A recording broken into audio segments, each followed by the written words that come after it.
Man, Bills fans, buckle up because this matchup with Pittsburgh carries a weight that you can feel across the entire AFC picture. Buffalo sits at 7 wins and 4 losses, holding on to that final postseason spot by the slimmest margin possible, and the teams chasing from behind are breathing right down their necks. Pittsburgh is right there with 6 wins and 5 losses, and Houston is sitting in the same boat. The tricky part is that Buffalo does not hold the tiebreaker over the Texans, meaning any slip right now feels like you're playing with fire.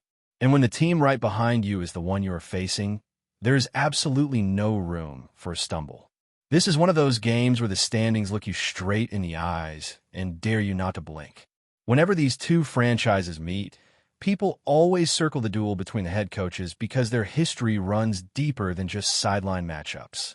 They go way back to their days grinding it out at William and Mary. But in the NFL, the record leans heavily toward Buffalo's head man, who has taken 4 of the first 5 meetings. Still, this version of Pittsburgh brings a different flavor, and the quarterback situation alone tells you everything about how unpredictable these matchups have been. In 6 clashes between these coaches, the Steelers will now have started 5 different quarterbacks, which feels wild but also very on brand for that franchise lately. And now the Steelers roll into this game with Aaron Rodgers under center, a name Bills fans have watched from a distance for what feels like a lifetime.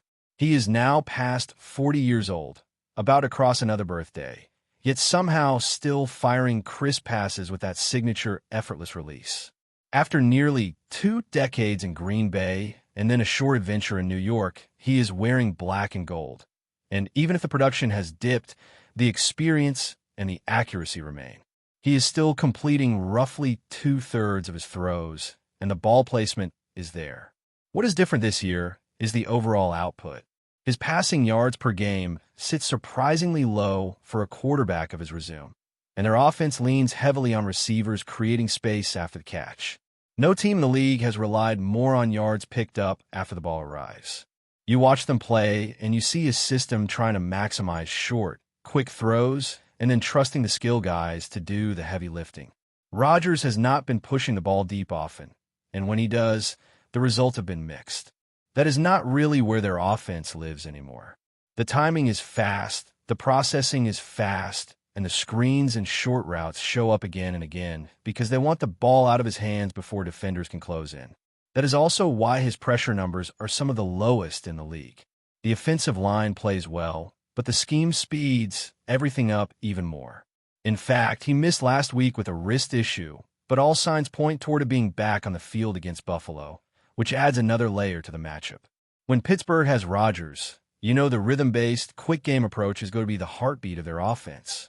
And that means Buffalo's defense needs to prepare for long drives, not necessarily massive chunk plays.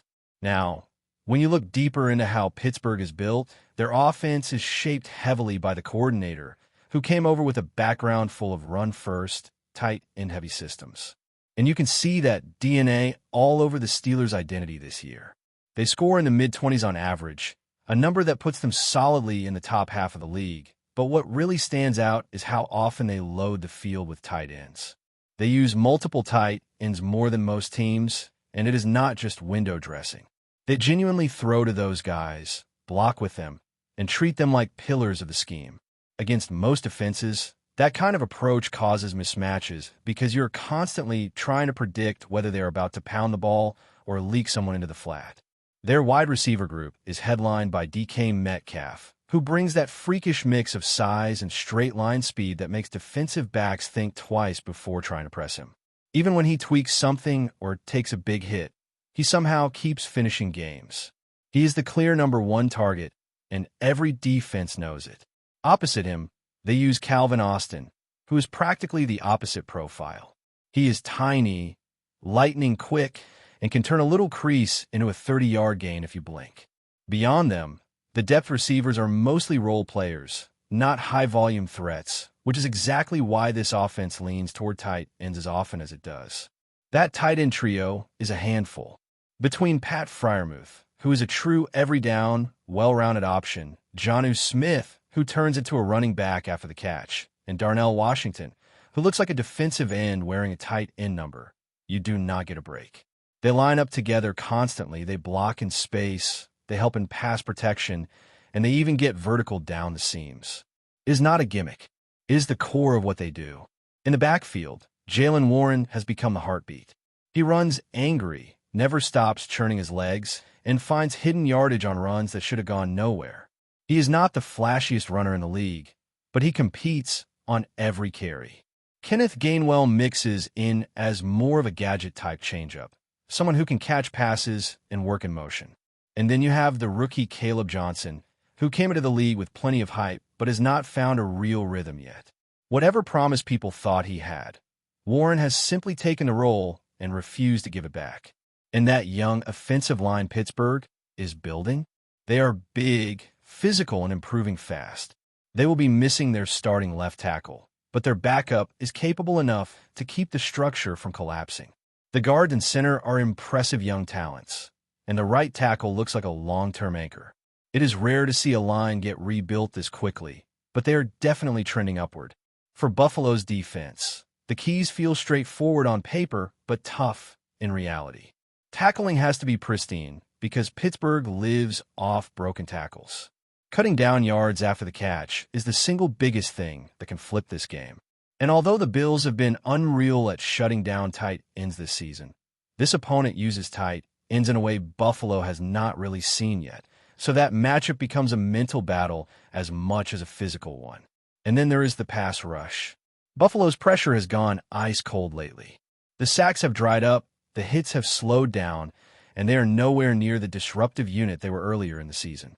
When you face a quarterback who gets rid of the ball as fast as Rodgers does, you cannot afford to sit back and hope something changes on its own. You need creativity, simulated pressure, well-timed blitzes, anything that forces the ball out even faster or makes him hesitate for half a second. As Buffalo prepares to deal with all those moving parts on Pittsburgh's offense, the other side of the matchup brings an entirely different puzzle. The Steelers' defense carries a reputation built over decades, always fueled by intensity and big-name players capable of flipping a game with a single snap. But this year, that identity has wavered, and you can see it in their numbers, their inconsistencies, and the way teams have attacked them with confidence that you normally do not see against Pittsburgh. It is strange to watch a unit that used to suffocate opponents suddenly giving up chunk plays and long drives in moments where they used to rise to the occasion. Yet here we are, and Buffalo walks into this matchup facing a group that still has explosiveness, still has star power, but has not fully put the pieces together. Their defensive coordinator has years of experience across multiple franchises, and you can tell he is trying to hold the structure together with the talent he has. But even he would admit this has not been one of those classic Pittsburgh years where the defense controls games from start to finish. They're giving up more than 24 points per outing, and opponents have not had much trouble converting on third down. That is usually a death sentence for any defensive unit, because if you cannot get off the field, fatigue builds, the big hitters were down, and eventually someone breaks a run or finds a soft zone over the middle. But even with all those struggles, this defense still has teeth. You look across their front, the familiar faces jump out immediately, and if you give them even a sliver of daylight, they can ruin your entire drive. There are moments when they look like the old Steelers again, penetrating the backfield, collapsing a pocket, or forcing a rush throw. The problem is the rhythm is not consistent. One drive, they look unstoppable. The next drive, they cannot close out a third and long. And the Bills cannot be the team that lets them rediscover their rhythm.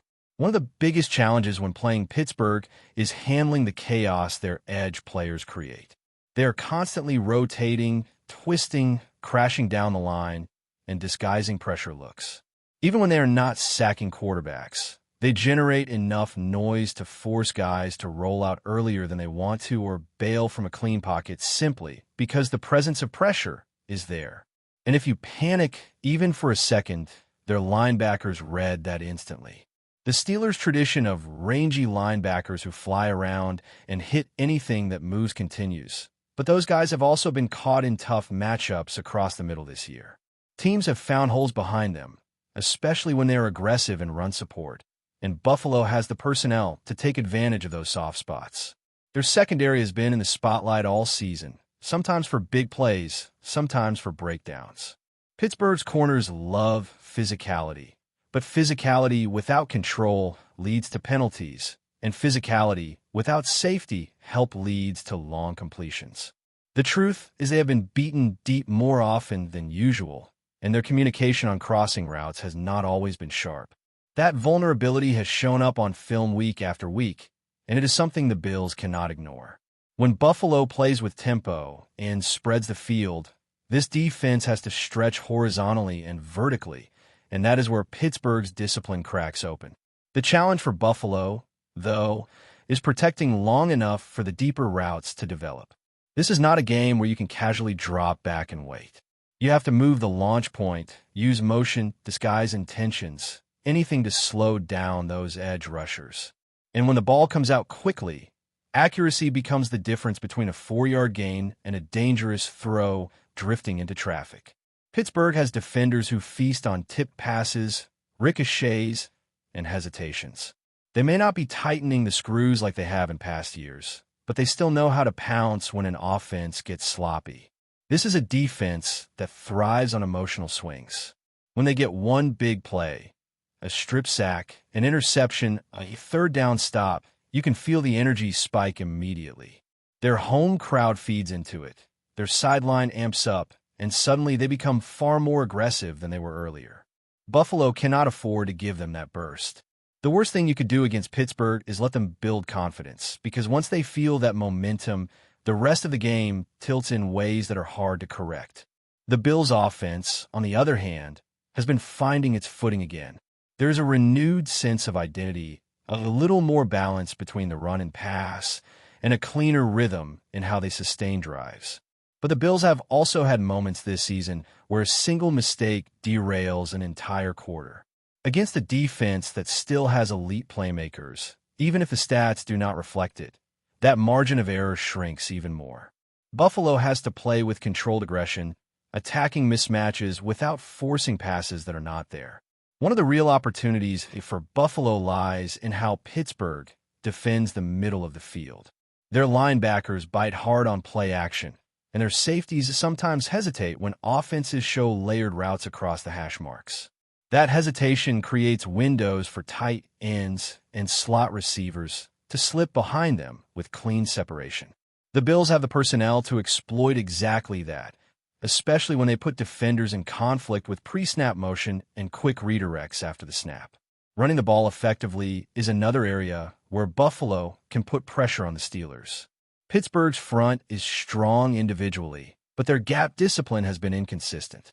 Some plays they stonewall everything at the line, other plays they get sealed off and give up 6 or 7 yards before anyone lays a hand on the ball carrier.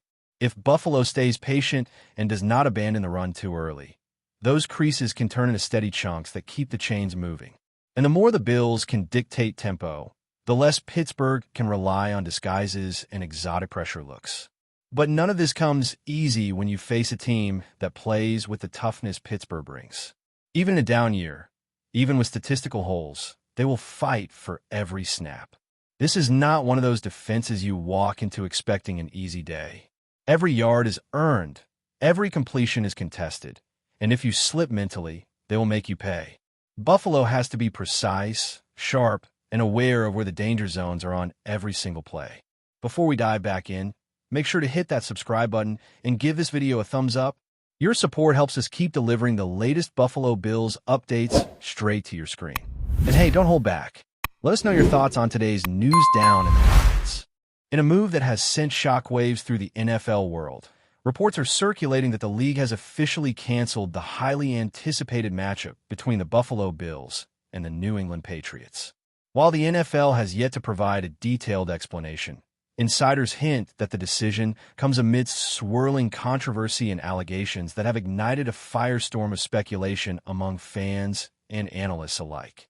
Sources close to the league suggest that new footage has emerged, prompting questions about fairness and integrity in one of the sport's most heated rivalries.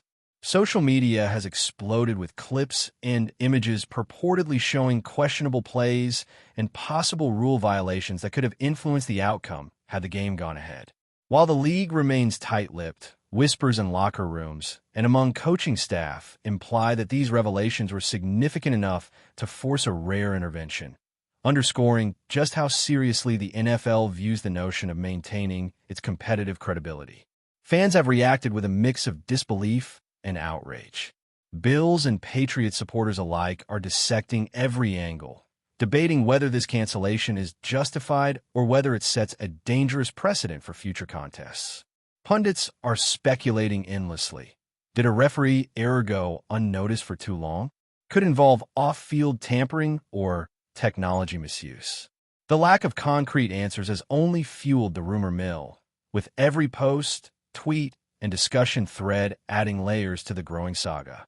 Meanwhile, players from both squads are reportedly frustrated and anxious, caught in a whirlwind of uncertainty. The atmosphere in team facilities has turned tense as questions about rescheduling, playoff implications, and personal stats hang in the balance. Veteran players are said to be calling for clarity, while younger talent watches nervously, trying to process a situation that feels straight out of a soap opera rather than the disciplined world of professional football. Whatever the truth behind the alleged theft captured in the new images, one thing is clear. The Bills-Patriots rivalry has never felt more combustible. Fans, insiders, and analysts alike are bracing for fallout that could reshape perceptions of the league's integrity, leaving everyone wondering if this is the start of a major turning point in NFL history, or just another chapter in one of the sport's most enduring and contentious rivalries. That's a wrap for now. If you enjoyed the video and want to stay on top of all things Buffalo Bills, make sure to subscribe and hit that like button. We'd love to hear what you think in the comments. See you in the next update.